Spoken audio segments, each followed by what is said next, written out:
我的故乡那几度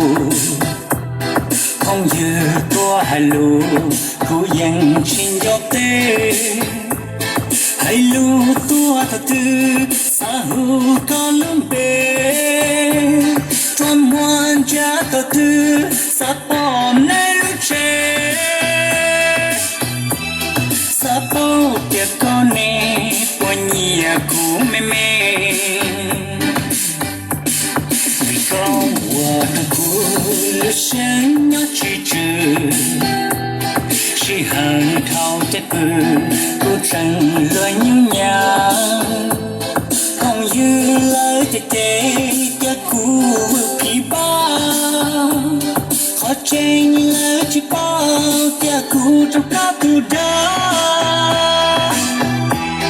chỉ vừa để sự pha mê mê lời số lại.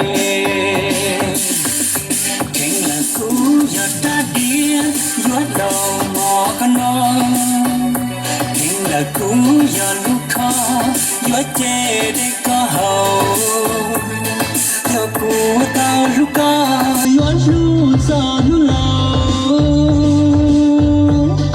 để có sẽ có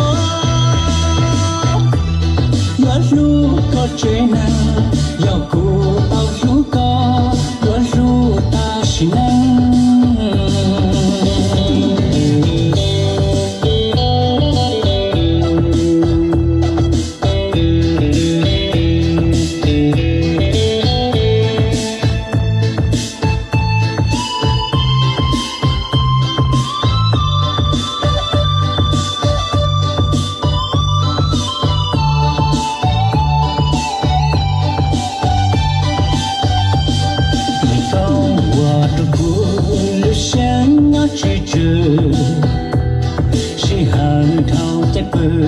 Cô tranh lời nhau nhã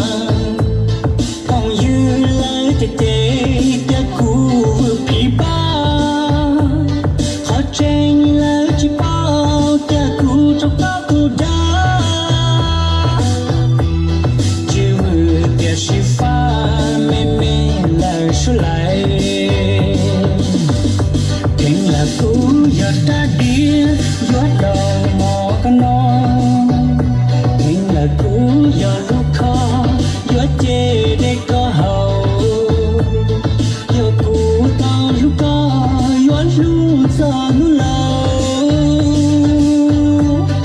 để có sẽ có